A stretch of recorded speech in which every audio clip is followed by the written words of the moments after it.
Hey, it's Trixie. Welcome to the underground. You know, I always start off with my weekend festivities. I haven't done anything since I went to Chatham in Nantucket. Okay, last night it was a biggie. I went to the Italian feast. Ran into my cousin. Last time I saw him, he was 12. Now he's 21. I'm old. He's gorgeous. His family got the gorgeous genes. And this is Italian tradition. This is what we are about. Family, food. That's all I care about is some old Italian making me some macaroni and meatballs. Those meatballs. I'm really picky with meatballs. They were so good. But after I had that, because it was like in the 80s, I couldn't eat anything. I expected, like my eyes are bigger than my stomach, to eat fried dough, pizza. But the pizza was this thick. No, I couldn't do it. Grinders. Yeah, I just had the ziti and I was done. And I had to give some of mine to my friend. And my other friend was a vegan. Good luck eating food. We all eat meat. Italians eat meat. But she just had macaroni with marinara sauce, which is fine. And then I had a cannoli. And then I had Italian ice. And then I was done. And so the last thing, so it's family, food, and then I'd say music. We always have to have music. So I guess the Puerto Rican festival was going on as well in Holyoke. And my other friend is Puerto Rican. So, you know, the Italian feast, it was like not a lot of people, but hundreds. And, you know, families and all that, and just people just hanging out, drinking and all that stuff. And we wanted to go to a club, all right, because I like to dance. I need some damn dance music. I need a life. So we had to walk through the Puerto Rican festival. I go, it doesn't look like it looks like it's disbanded. That's what I told my friend. I went with the Warring Lesbians. Remember I told you about the Warring Lesbians? The night before they'd had a blowout, and then they made up.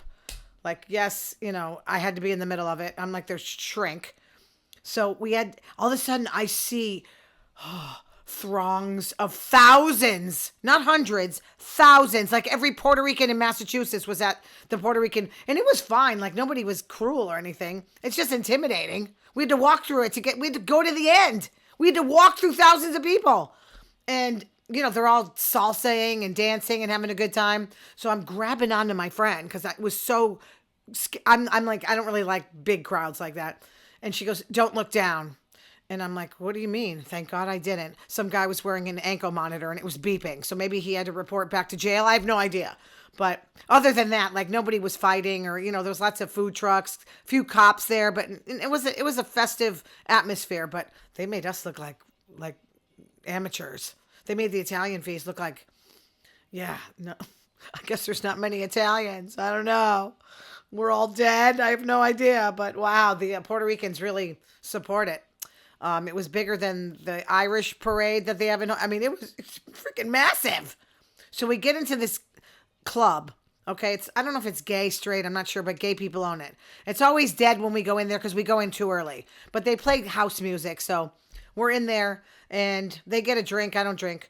And I go to the bathroom. I come out and one of my warring friends, Gina, I go up and there's a girl sitting down at the booth and she's talking to her and her wife goes, I don't know this woman, but I got to go to the bathroom. I'm like, oh God, thank God. No fights. So she just walks away. So I'm like, good.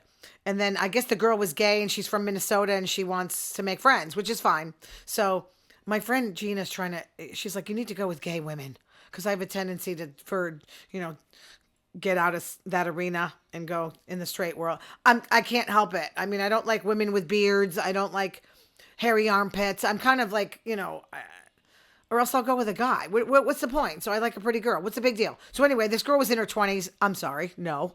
If a girl's not in her 50s or higher, I'm not looking. She was cute. She was from Minnesota and I guess she taught at the college up there, Mount Holyoke. And she wants to meet people. That's fine. And we're talking and I'm noticing, like, it looks like she's bleeding or I don't know what's going on. And I had my friend Gina, I was like, what's going on with her face? And she said they're pimple patches. This is a thing with Gen Z now. And, like my generation, I don't know, I put toothpaste. I don't get zits really, but I used to just put like toothpaste on it like the models do. Or cover it.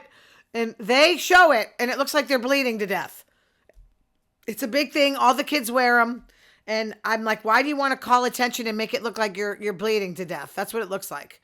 I don't get it. I couldn't stop staring at her pimple patches. So that was it. And then we found out there was another club.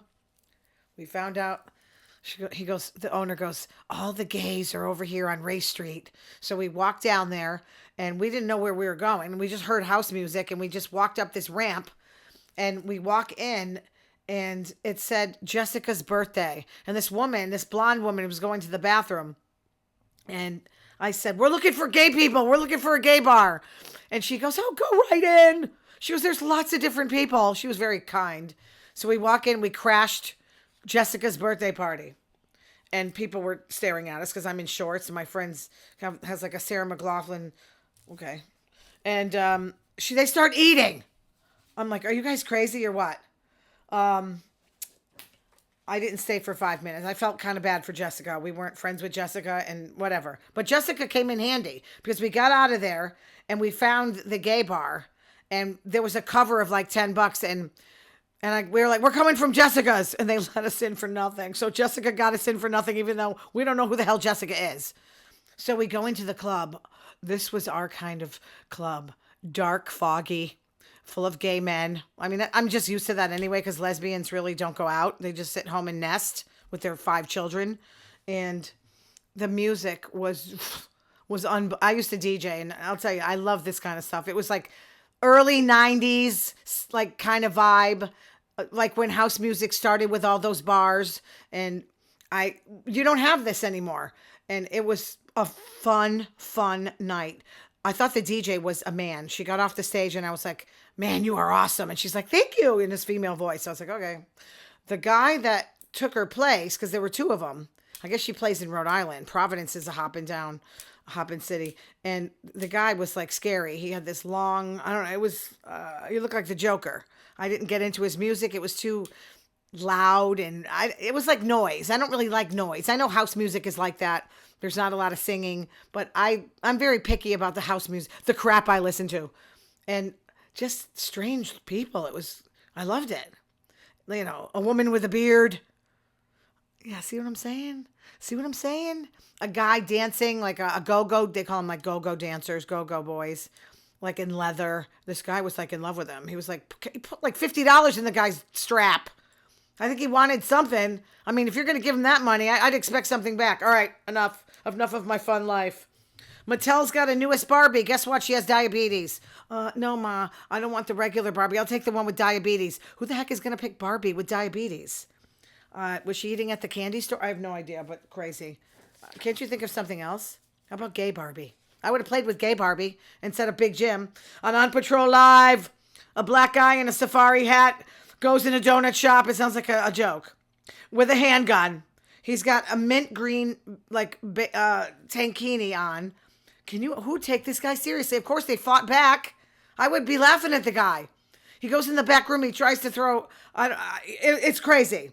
I wouldn't be scared of him, but the workers were like throwing cases of donuts at him, and the guy like ran away. He got caught. He got tased. I mean, and you see like his ass. Like, can you imagine the cops like touching him? I wouldn't want to touch him. It was crack. I don't know what to say. I've never seen anything like this. A criminal, trying to rob a place in like that kind of outfit.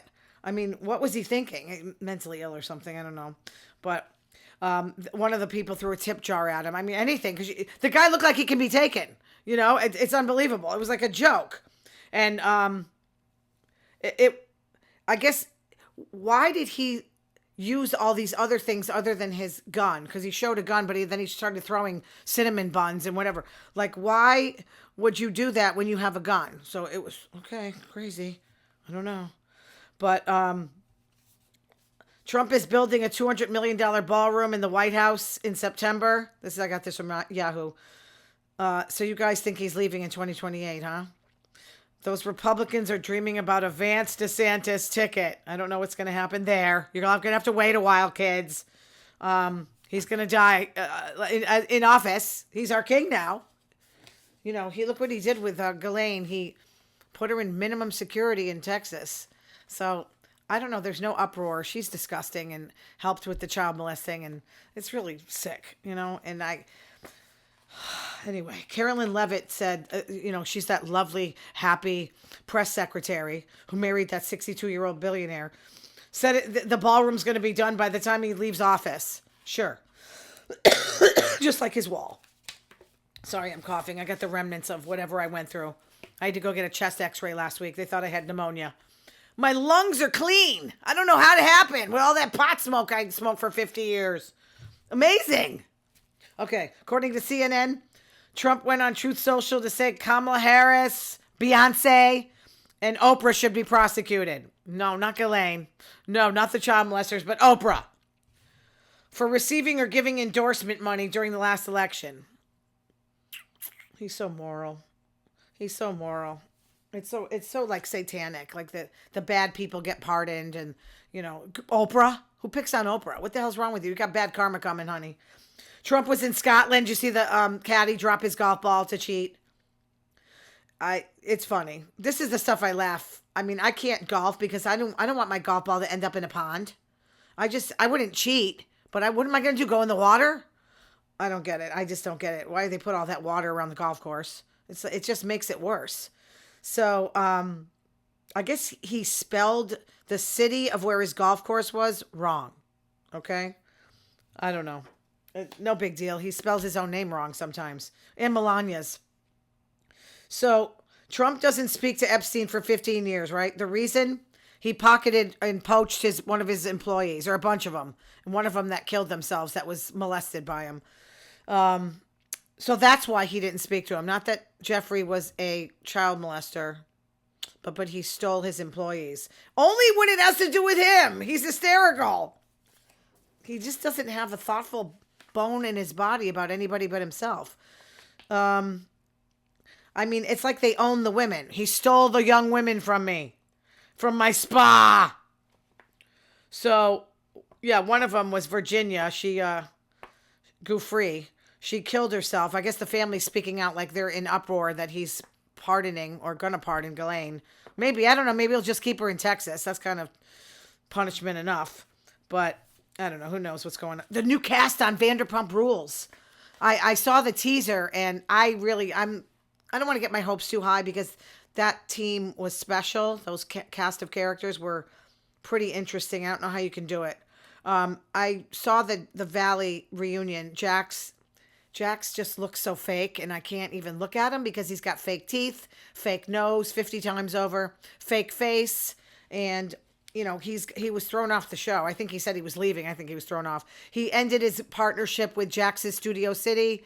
I mean, his life's falling apart, and I just don't like that they have the recycled Vanderpump Rules that are in their 40s now. Sheena, Lala, Schwartz. I mean, I'm not interested in. I don't even like the Valley anyway. But the Jax and Brittany thing, certain things came out that Jax didn't touch her for 3 years. Okay, I would get divorced if my husband didn't touch me for 3 years and he's a pig. He's a sex addict. He body shamed her after she had his kid.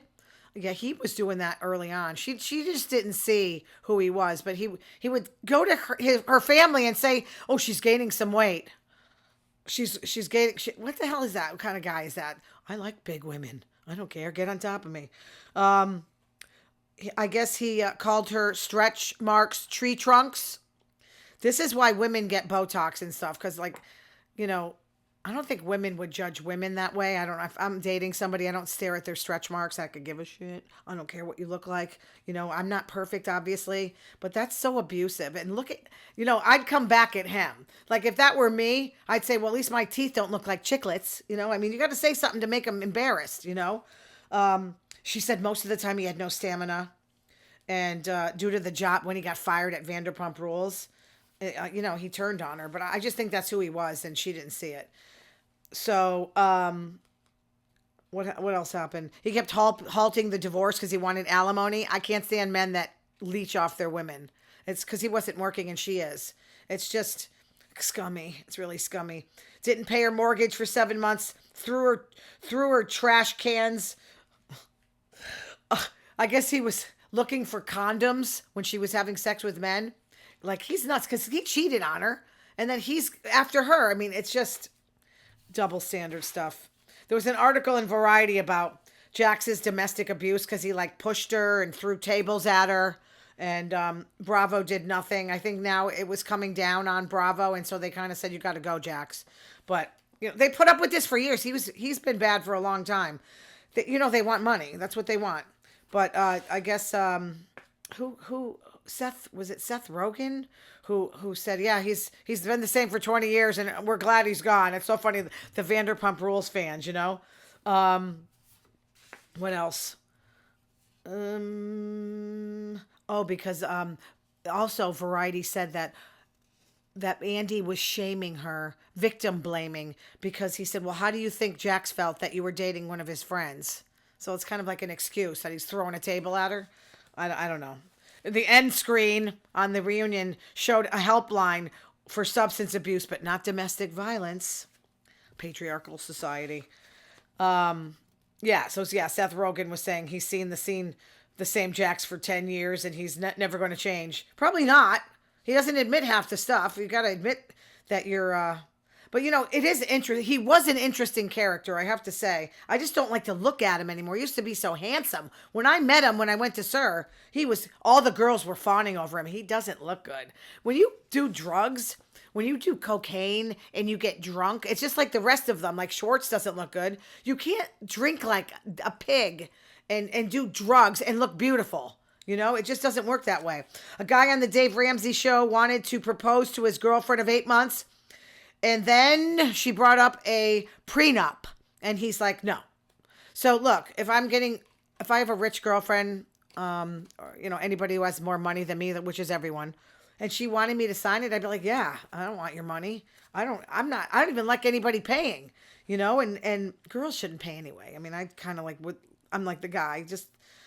I just think, why fight over that?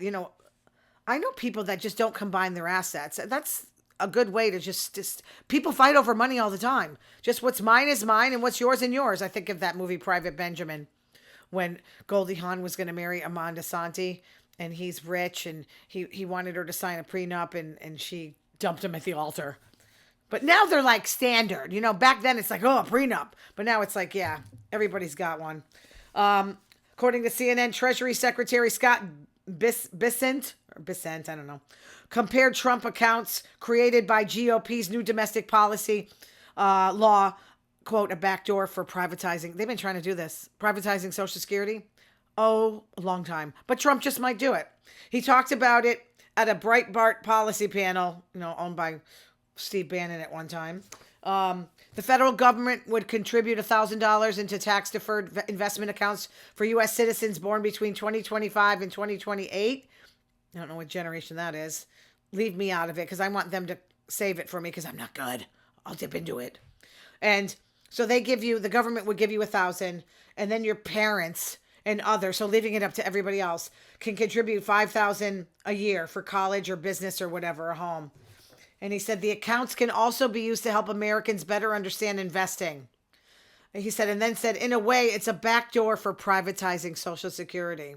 Dems should run this on replay over and over and over. It's just like nobody's like alive. Nobody pays attention. The Republicans are just blindly ruining the country and that nobody cares. All right, guys, I'm getting out of here. I love you. Thanks for watching. And we'll see what kind of adventures I have next weekend. I don't know. I don't go out that much, but we'll see what happens. I'll try to do something crazy this week. Love you. Bye.